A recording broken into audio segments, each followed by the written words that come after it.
Assalamualaikum warahmatullahi wabarakatuh. Perkenalkan, nama saya Cantika Apriliani, NIM C1C02165. Di sini saya akan mempresentasikan tentang makalah penyusunan anggaran bahan baku. Arti penting anggaran bahan baku. Dalam pengendalian bahan baku, salah satu cara yang dapat dilakukan oleh perusahaan adalah dengan membuat anggaran pembelian bahan baku. Bahan baku dapat dianggarkan dalam satuan unit uang. Anggaran pembelian bahan baku berisi rencana kuantitas bahan baku yang harus dibeli oleh perusahaan dalam periode waktu mendatang. Ini harus dilakukan secara hati-hati, terutama dalam hal jumlah dan waktu pembelian. Tujuan anggaran bahan baku secara ringkas. Tujuan penyusunan anggaran bahan baku antara lain: yang pertama, memperkirakan jumlah kebutuhan bahan baku; yang kedua, memperkirakan jumlah pembelian bahan baku yang diperlukan; yang ketiga, sebagai dasar untuk memperkirakan kebutuhan dana yang diperlukan untuk melaksanakan pembelian bahan baku; yang keempat, sebagai dasar penyusunan biaya produksi, yakni memperkirakan kompeten harga pokok pabrik karena penggunaan bahan baku dalam proses produksi. Yang kelima, sebagai dasar melaksanakan fungsi pengawasan bahan baku. Penyusunan anggaran kebutuhan bahan baku. Anggaran kebutuhan bahan baku atau Unit of Direct Materials Usage Budget.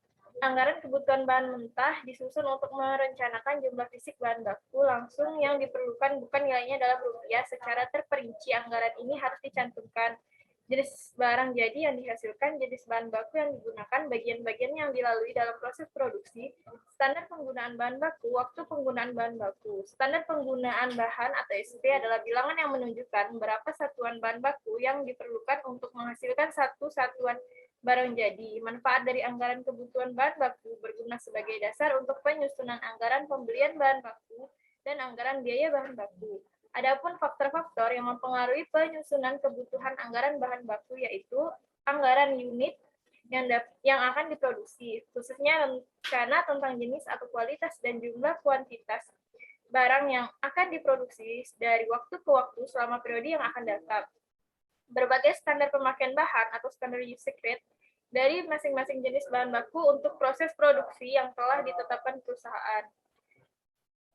Penyusunan anggaran pembelian baku yaitu ada 3. Yang pertama, anggaran pembelian bahan baku. Anggaran pembelian bahan baku berisi rencana kuantitas bahan baku yang harus dibeli oleh perusahaan dalam periode waktu mendatang. Ini harus dilakukan secara hati-hati, terutama dalam hal jumlah dan waktu pembelian. Apabila jumlah bahan baku yang dibeli terlalu besar, akan mengakibatkan berbagai risiko. Misalnya, bertumpuknya bahan baku di gudang yang mungkin itu dapat mengakibatkan penurunan kualitas. Terlalu lamanya bahan baku yang bergiliran untuk diproses atau biaya penyimpanan yang menjadi lebih besar apabila jumlah bahan baku yang dibeli terlalu kecil juga akan mendatangkan resiko berupa terhambatnya kelancaran proses produksi akibat kehabisan bahan baku, serta timbulnya biaya tambahan untuk mencari bahan baku pengganti secepatnya. Yang kedua, waktu pembelian bahan mentah.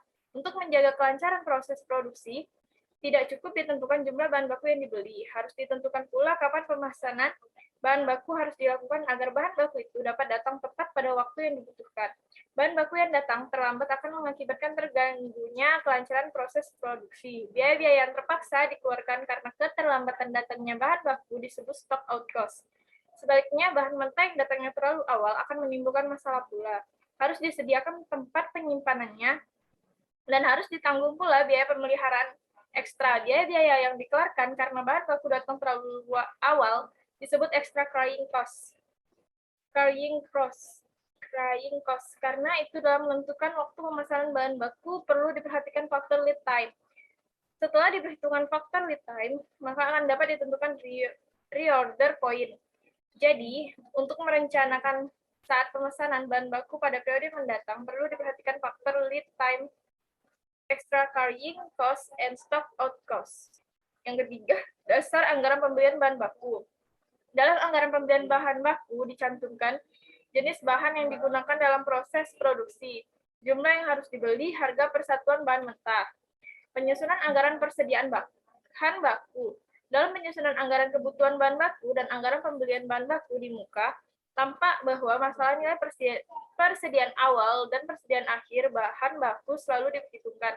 Setiap perusahaan mempunyai kebijaksanaan dalam menilai persediaan berbeda, tetapi pada dasarnya kebijaksanaan tentang penilaian persediaan dapat dikelompokkan menjadi 2, yaitu kebijaksanaan FIFO atau first in first out.